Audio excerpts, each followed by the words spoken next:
था कि यार किधर कमी है।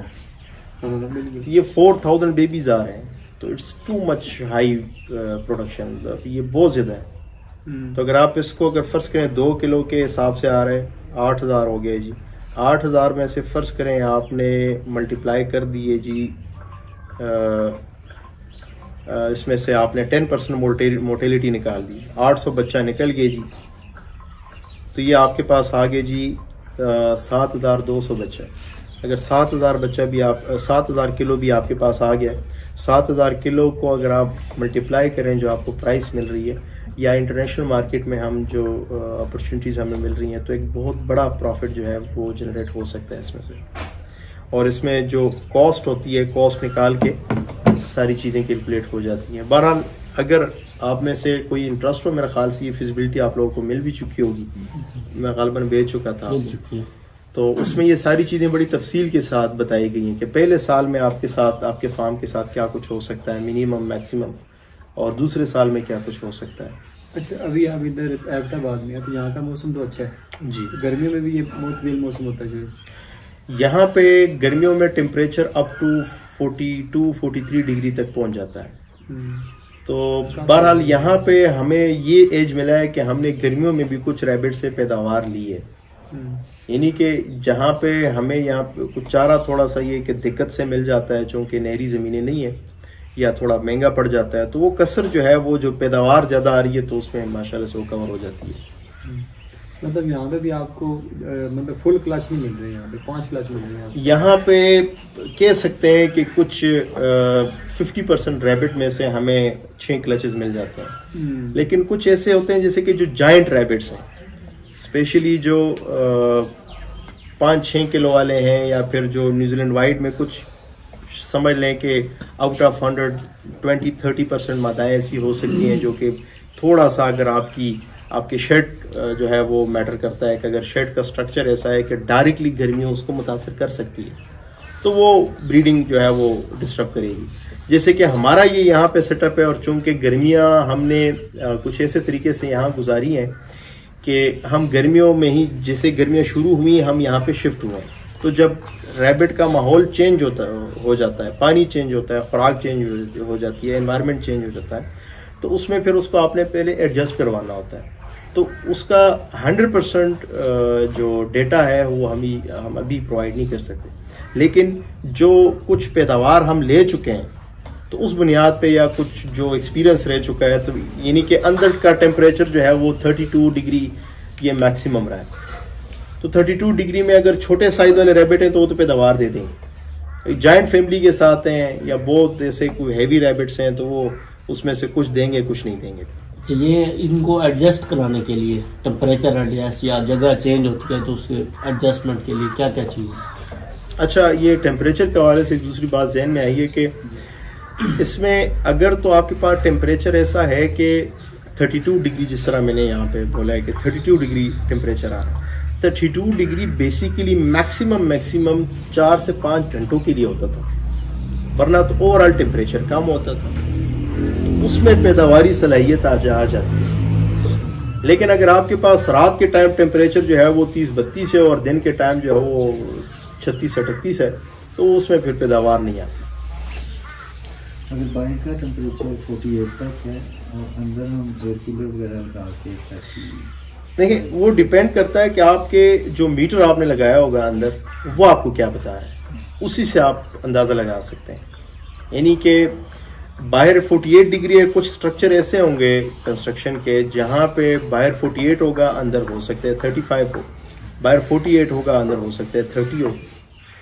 जैसे कि शाह साहब का जो शेड है, हम मेरे ख्याल से गर्मियों में आए थे और फिर भी वहाँ पे माशाल्लाह से एक बड़ा प्लीजेंट मौसम था, यानी कि बिल्कुल गर्मी महसूस नहीं हो रही थी, खुला माहौल था, हवादार माहौल था, हवा चलती रही है, तो वहाँ पे गर्मी का एहसास फिर थोड़ा सा कम हो जाता है।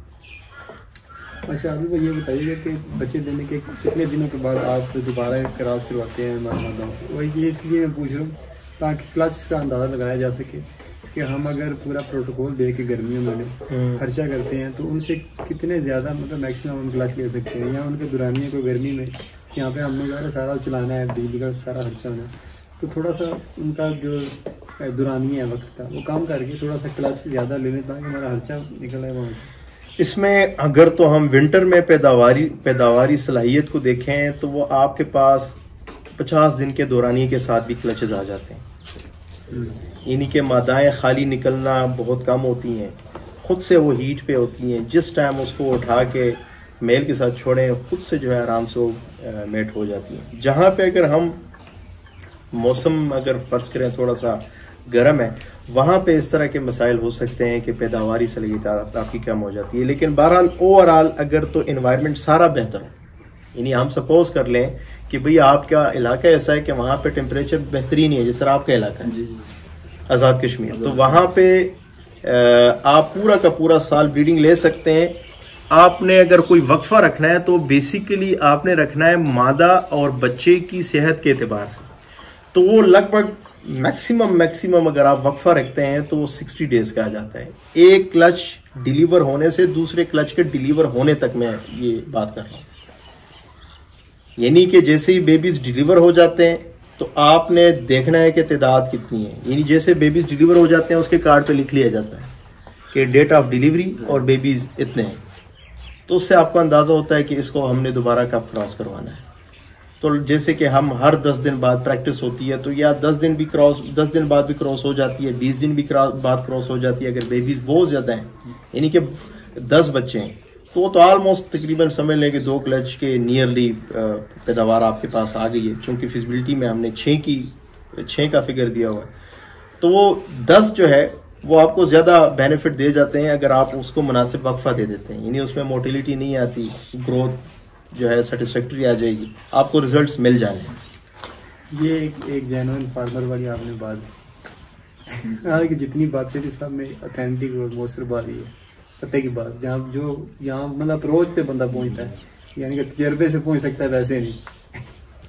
अच्छा, आगे बढ़ते हैं जी।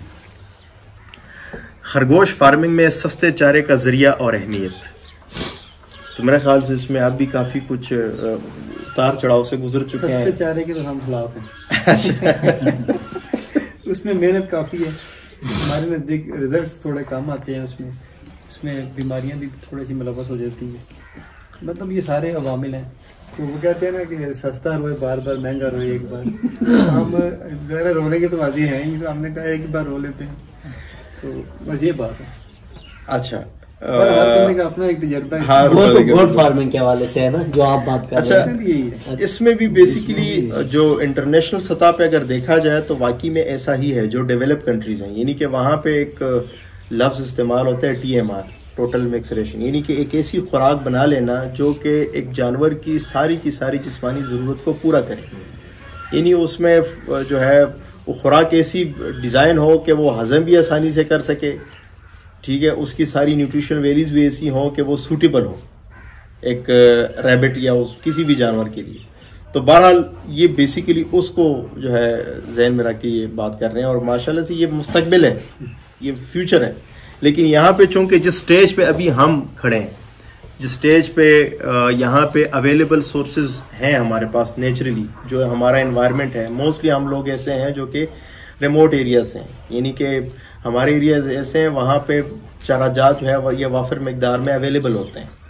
तो बहरहाल सस्ते चारे की अहमियत ये है कि एक तो अक्सर हम लोग डर जाते हैं इस बात से कि यार रैबिट के लिए जो है ये इतना मतलब फाइबर वाली खुराक किधर से लेके आएँ और फाइबर पूरा करना है, और अक्सर लोग इस बात से डरते हैं। लेकिन वहीं पे अगर देखा जाए तो जो फाइबर वाली खुराक हैं तो वो एक तो इंतहाई ज़्यादा सस्ते मिल जाते हैं, एक जो है वो आपके रैबिट के लिए भी जो है इंतहाई सबसे आइडियल चीज़ वही होती है। यानी कि एक जानवर है ही हर्बीवोरस, एक जानवर है ही सब्ज़ाखोर, तो उसके लिए सबसे ज़्यादा जो है बेहतर साबित होता है। हाँ, वो अलबत्ता हो सकता है कि इसमें अगर आप जो है उसको ड्राई करके इस्तेमाल करें, या फिर उसके जिस तरह इंटरनेशनल लेवल पे इस तरह होता है ना कि जो चाराजात यहाँ से जो एक्सपोर्ट होते हैं तो उसको मुख्तलिफ शक्लों में ढाल के फिर एक्सपोर्ट किया जाता है। जैसे कि चारा है तो चारे को या तो प्रेस करके बेल बना लेते हैं, या वो बड़े बड़े रोल बना लेते हैं, या क्यूब बना लेते हैं, या फिर इसके पैलेट्स बना लेते हैं, तो उसकी भी पैलेट्स बनते हैं, वो एक शिकल है। तो TMR जो है वो एक डिफरेंट चीज़ है, और ये चारे की चारे को एक शक्ल दे देना जो कि ट्रांसपोर्टेशन में, स्टोरेज में, इस्तेमाल करने में आसानी हो। तो बहरहाल यहाँ पे जो मौजूद वसाइल हैं, जो लिमिटेड महदूद वसाइल हैं, उसके मुताबिक तफसील हम देंगे कि चारे का एक बहुत बड़ा बेसिक रोल होता है और बुनियादी रोल होता है, और जो आपके रैबिट को तंदुरुस्त रखता है, उसके हाजमे को बेहतरीन रखता है। उसके साथ ये जो जुड़े मसाइल हैं हाजमे के, ये इस तरह के मसाइल नहीं आते। शर्त ये कि चारे का जो सोर्स हो वो आपको पता हो, उस पर किसी के तरह का स्प्रे नहीं हुआ। यानी कि अगर आप खुद का चारा लगा रहे हैं, जिस तरह हमने डिस्कस किया कि शेड और चारे के लिए ज़मीन होनी चाहिए, तो आपने फिजिबिलिटी में पहले से ही उसका ठेका और उसके खर्चे, उसके सारी चीज़ें जो है वो इंक्लूड कर देनी हुई, जैसे कि हम फिजिबिलिटी में इंक्लूड कर चुके हैं।